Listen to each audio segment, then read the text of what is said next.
In this video, we're going to check out some different methods of making hard dance leads inside Serum. So I have this melody going on here and a wonderful reverb plugin in my mixer. This is the first technique that I like to show you because I think this is the most powerful one. We are going to use the noise oscillator to control the pitch of this default shape. So I'm going to turn down the level. I usually like to pick between these two. Let's go with the orb white. Up the pitch to, let's say, 60% and leave it as it is. Now go into the matrix. We want to use the noise oscillator as our source. We want to decide the range where the pitch is controlled. So we're going to go to global. You need to click this setting on, go into the matrix, double click, type in 12, hit enter. And the destination, what we want to control, is the master tuning. And we want to pick the bipolar setting. Now we have this.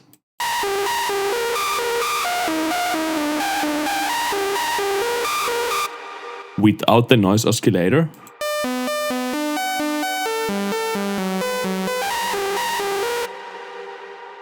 So let's check that the pitch of the note is actually correct.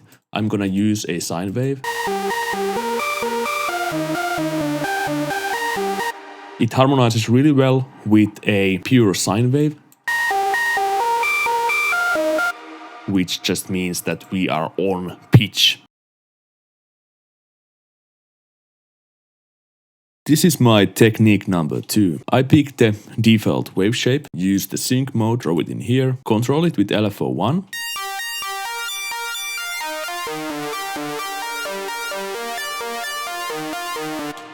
Now what you can also do, you can take this one and modulate the X value with LFO boost 1. Let's use LFO2. And now what we can do, we can disable the BPM mode and take the LFO2 and control the rate of LFO2 with the note value.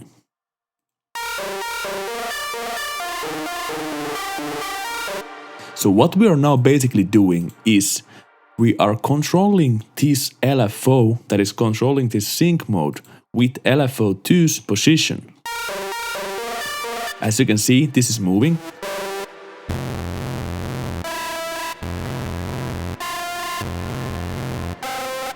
And we are controlling the rate of LFO2 with our keyboard note value. So the higher note I play, the faster this LFO moves, aka the faster this LFO moves.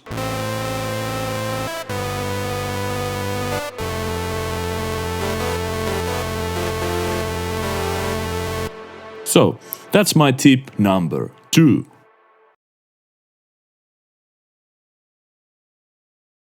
Technique number 3. So for this one, I'm going to use again the default shape and again the sync mode. Let's make a LFO shape, something like this. Make it 1 bar long. Activate the filter. We are going to use the bandpass 24 filter. Let's crank the cutoff to about 800 Hz, something like this. Resonance up, and let's add some drive, about 75% fat all the way up. And we are going to take this note value, throw it in here, press Alt, Shift, click.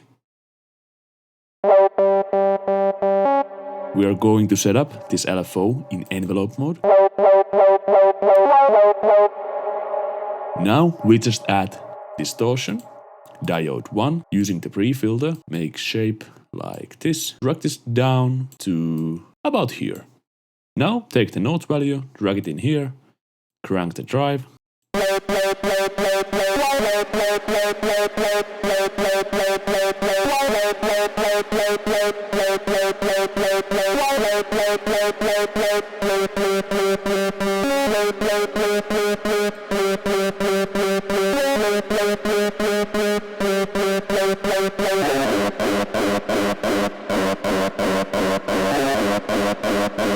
And that's my technique number 3.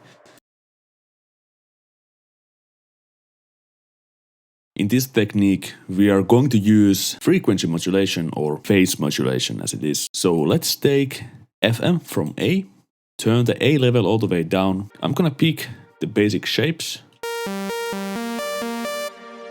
Using the sync mode, drag it around here. Let's activate the filter, some resonance, some drive, activate the FM. Drag this down.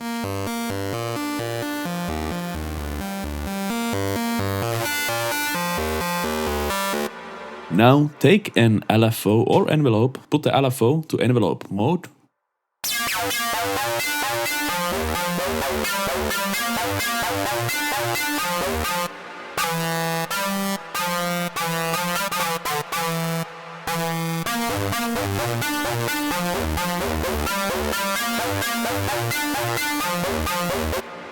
Now we can take an envelope, add it to the cutoff of the filter, use macro.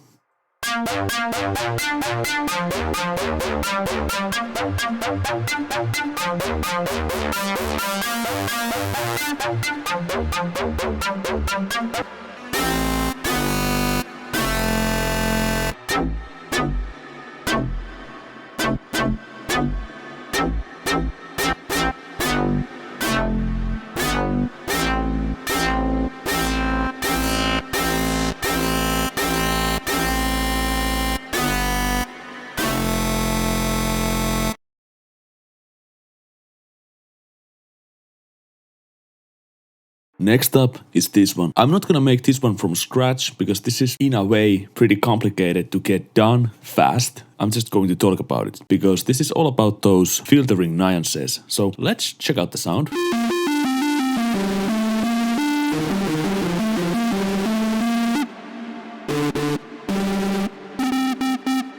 So if I turn off this filter, turn on the filter,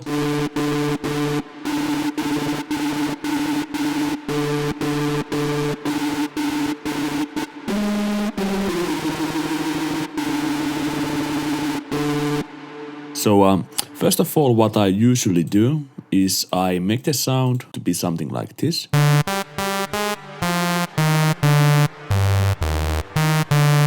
It's just a really thick solid.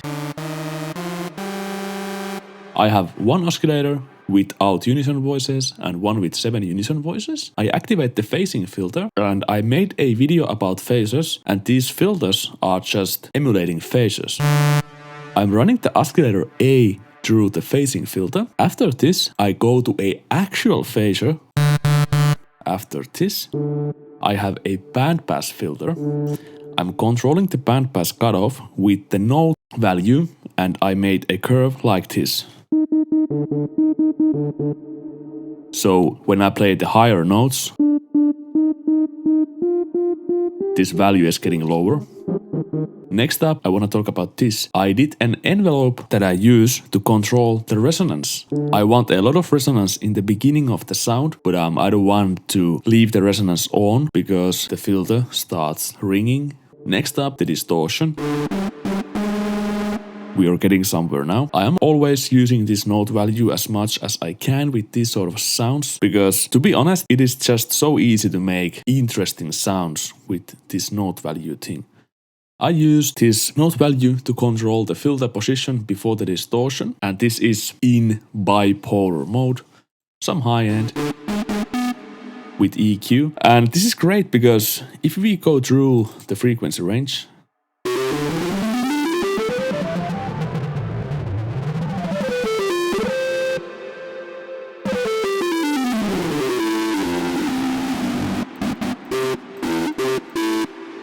you can hear how much the sound changes depending on the note you're playing. That is because we are using the note value.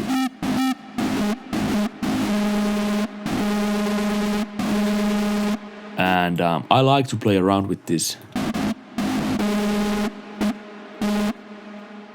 We can make screeches with this. I'm gonna take an alpha. Something like this. And let's drag this.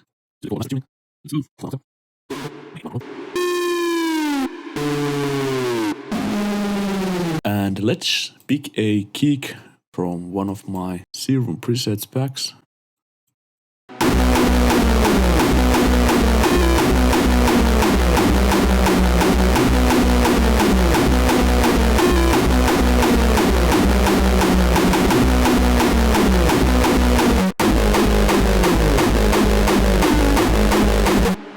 Okay, so that's the video.